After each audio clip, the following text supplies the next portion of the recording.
remettre sur l'emploi, l'environnement de l'emploi, c'est intéressant. Alors, on parle souvent des chiffres, hein, évidemment, de l'emploi, des recrutements. Vous connaissez notre rubrique. Là, on va faire un focus avec Aurélien Esposito, qui est le cofondateur de Négociation Academy et associé chez Talent Management, sur une question que vous vous êtes tous posée, jeunes ou moins jeunes, comment négocier mon salaire? Alors ça, c'est un sujet complexe. J'ai vu que, alors je le fais avec un peu d'humour, mais sur votre site, vous êtes un négociateur d'élite. On vous appelle quand il y a une urgence, c'est ça? Vous êtes le négociateur qui parlait au téléphone.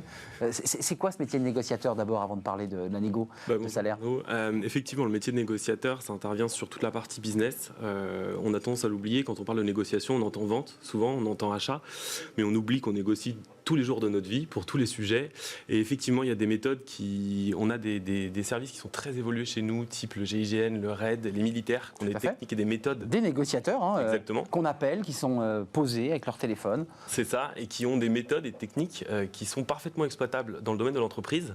Et donc notre métier, c'est d'essayer de le faire comprendre et de le transférer au commun. Vous avez réutilisé certaines méthodologies des négociateurs du RAID ou du GIGN? Tout à fait. Vous avez été autorisé, je dirais, à modéliser, ou vous avez un peu... Elles ont été écrites.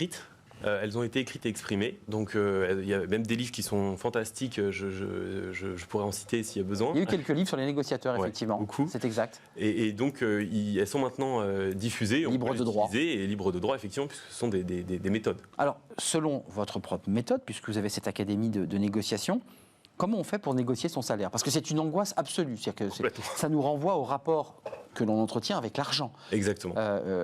Soit je me surévalue, soit je me sous-évalue, soit je ne suis pas juste, et puis soit j'ai peur, tout simplement. Oui, et puis il faut rajouter qu'on est dans un pays où il y a quand même un sujet un peu tabou. Totalement. L'argent, faut pas l'oublier.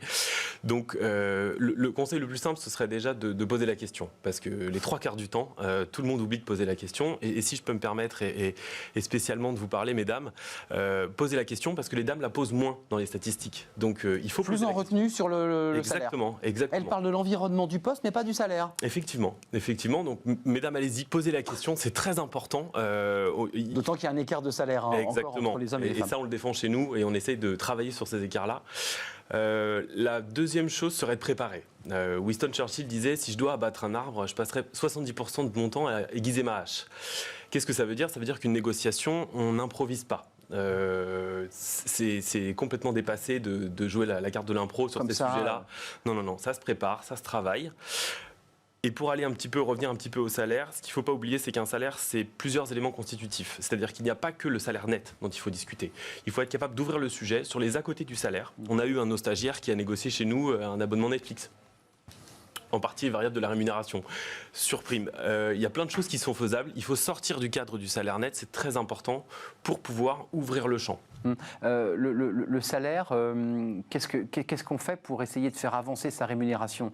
Il faut être rentre dedans, il faut être plutôt en retenue. Quelle est la bonne attitude, même j'allais dire presque sur le plan du langage corporel? Alors déjà, c'est très bien de le souligner, le langage corporel est extrêmement important. Chez nous, c'est une donnée qu'on travaille tout le temps, on ne néglige jamais cet aspect-là.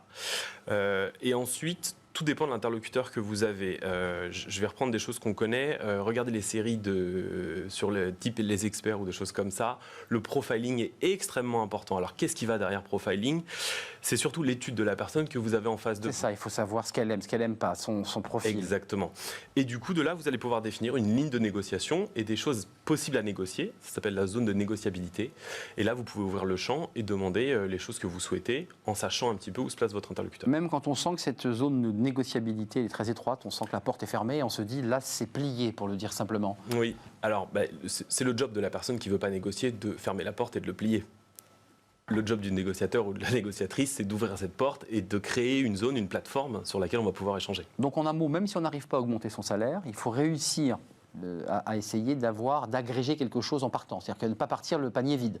Jamais. Alors, il y a une des règles qui est une des plus importantes en négociation, c'est que on n'accepte pas le refus. On essaye toujours de trouver une porte de sortie qui nous permettra de réouvrir sur autre chose par la suite, puisqu'une négociation ne s'arrête pas forcément au moment où on stoppe la discussion. Avant de nous quitter, j'ai vu sur votre site, encore une fois, parce que vous savez, je suis allé me pencher sur votre académie, que je trouve passionnante, manœuvre dolosive, ça veut dire quoi en 20 secondes? Alors, là, on est dans les méthodes de manipulation, donc c'est un sujet qu'il faut approcher dans ces méthodes-là alors on ne forme pas les gens à manipuler, hein, j'arrête tout de suite et je ne veux pas créer de polémique là-dessus. Vous voyez, je vous mets en danger, ouais. très rapidement. C'est la façon de... C'est une manière de manipuler qui est un peu néfaste pour les gens et qui peut amener à des comportements qui sont pas très cool. Merci. Pour le dire simplement. Merci, ouais, c'est ça, voilà. Et on va approfondir cette manœuvre dolosive. Aurélien Esposito, merci, vous êtes le cofondateur de Négociation Académique qui est associé chez Talent Management qui vient parfois sur le plateau de Smart Job.